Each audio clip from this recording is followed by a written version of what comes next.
Hello sexy people, my name is Alex and today I'm reacting to Tripp Advice's video, which is the 7 mistakes men are making when it comes to sex. Is he right? Is he wrong? I don't know. We're just gonna have to watch the video together and you're gonna have to watch my whole video just to see if he's right or wrong. So, let's see what he's got going on. Maybe we'll need to whip out our protractors because we're not coming in at the right angle.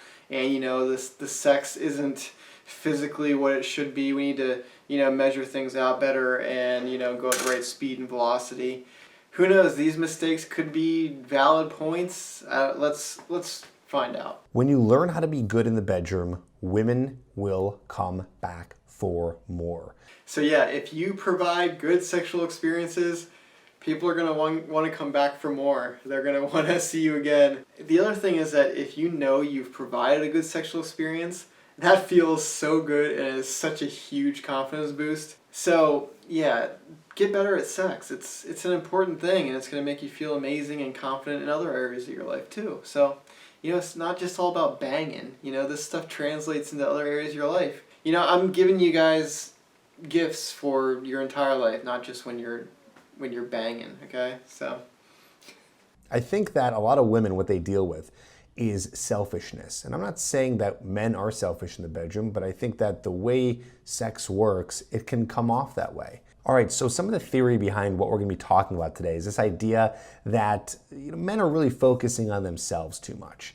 All right, so his first point and the overarching theme of this video is to not be selfish when you have sex and not just only be concerned with your pleasure.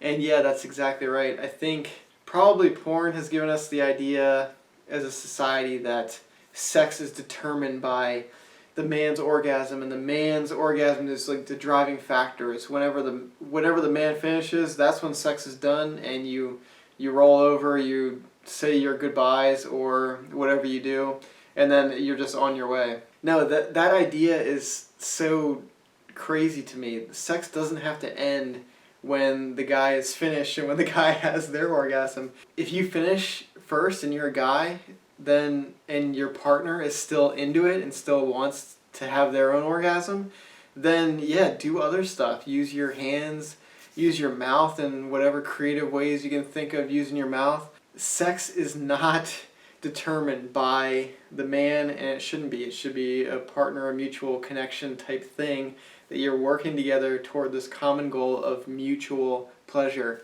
Mutual pleasure. When you're with a woman, it's not like how you are sexually. A woman gets turned on very slow. So let's go into the 7 mistakes. The first one is this: skipping foreplay. A lot of guys are ready to go, right? Like I said, they're ready to go. They're like a switch, like let's go. But a woman takes a little bit of time. So in order to fix that and get her turned on and not just, go right for it, is don't skip the foreplay. Lots of guys skip that. The more foreplay, the better. It's gonna be better for you, by the way, too. This is not just for her. It's gonna make you more turned on and it's gonna make the whole experience that much better. Yeah, arousal is super important. Foreplay is super important. And like he said, it's not only important for the woman, it's important for the man too, to feel that connection, that psychological connection where you're into each other, you're present in the moment, and you're just kind of exploring each other's bodies in different ways rather than just freaking going to town and, pounding their privates all day. Yeah, spend more time on foreplay. If that's something that you're not doing because maybe you feel like you're on a time crunch, or you just want to get it over with, or you want to go watch TV. Listen, you can even have foreplay without the sex part. It's this amazing bonding experience that couples should do way more. It makes you closer as people, it makes you closer as a couple, and it's going to strengthen your sexual relationship. The more foreplay you do, the more comfortable you get with your partner, and the more expressive, and you're exploring their body and just getting to know them, and you're kissing them and being passionate and loving. That translates into better sex because then they're more comfortable with you. Their insecurities just fall away and they feel like there's this connection between you two, and then the sex is so much better because they're mentally more present and they don't have to worry about, am I performing well? Am I being weird? Do I look bad? all their insecurities go away, and that frees up mental space for amazing pleasure and awesome sexual experiences. So yeah, that is good advice. Spend more time on foreplay if you're not doing that. And shame on you if you're not. Number two, and listen, I know that guys have trouble with this, so I'm not coming down on you here. I totally understand, but it's the idea of not being able to control your orgasm or finishing too fast. You gotta fix this, okay? So whatever you need to do, I got videos here on my channel. There are different techniques that you can use. I'll give you one right now, by the way, that I heard from Caitlin V. Neal, who's a sex coach here on YouTube as well. And she said that when you are feeling like you're about to ejaculate, just loosen up and stop tensing all the muscles that you are tensing in that moment. Whoa, Caitlin V, we know her. I've done commentary on several of her videos. But premature ejaculation, yeah, get that sorted out. You know what he doesn't mention is that I would say, from what I've seen, 90% of the people that have premature ejaculation, it's because they're watching porn. Stop watching porn. If you quit watching porn, these problems go away. Your physical issues go away. There is absolutely no reason for a young guy, which probably his audience is pretty young, there's no reason for erectile dysfunction or premature ejaculation in the crazy numbers that we're seeing in society. Obviously, yes, there are people with conditions. That is unfortunate and it happens. Life isn't fair sometimes, but you have to get that stuff sorted out if you are one of these people. If you're watching porn and you have premature ejaculation or erectile dysfunction and you're an otherwise healthy person, yeah, that's the porn. So you may not think that porn is bad for you, but it is, and it is causing these dysfunctions. Like I said, 90% of the time, that's what it is, and it's as simple as stop watching porn, stop masturbating so much.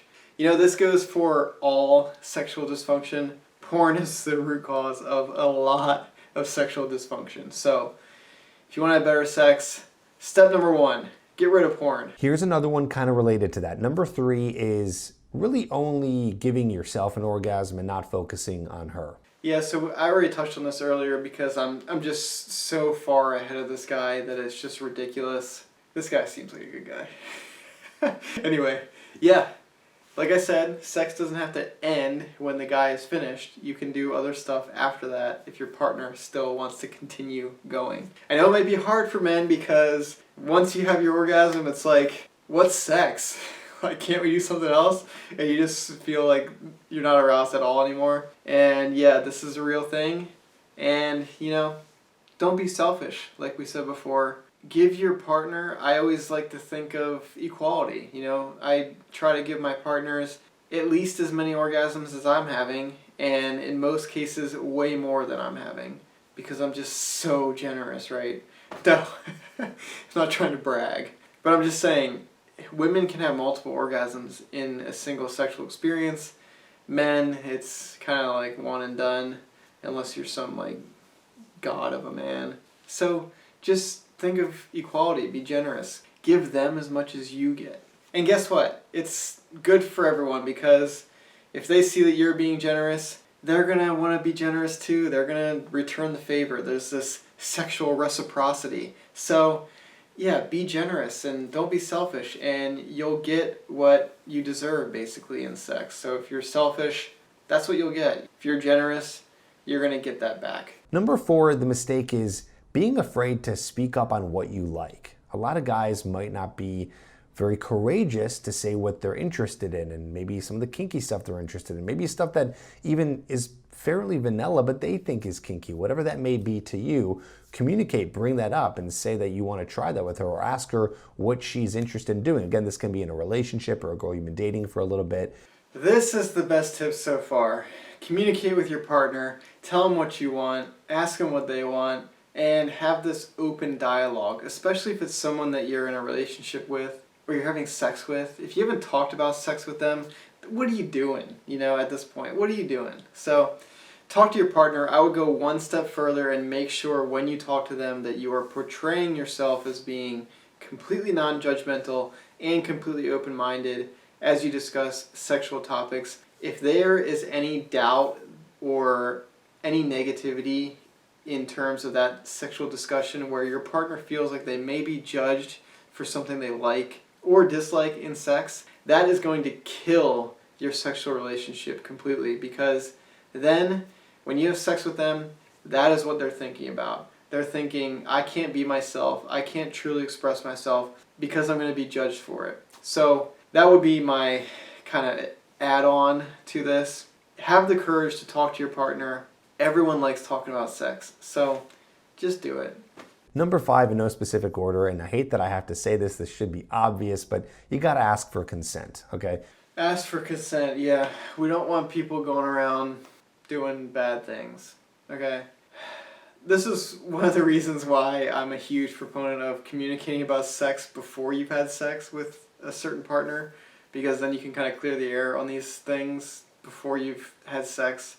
And what I mean by before you've had sex is not 5 minutes before you have sex, but kind of broach that topic as you're dating and see if you're into the same things while you're dating. That way you don't have to have sex with someone that is just going to be not into it or just has totally different beliefs than you. The purpose of dating people and getting to know them is to weed people out that aren't a match for you.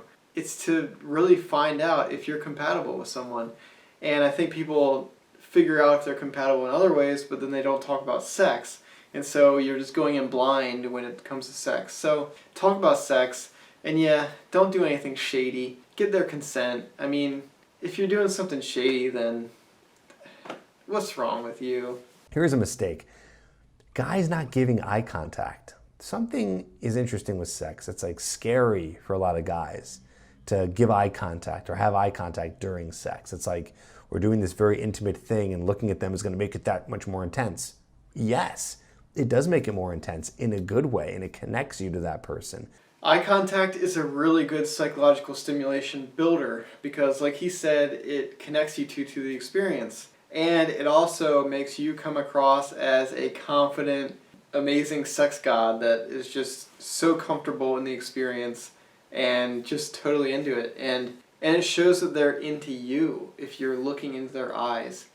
It makes it so much more than this physical act where you're just kind of banging each other and trying to get off.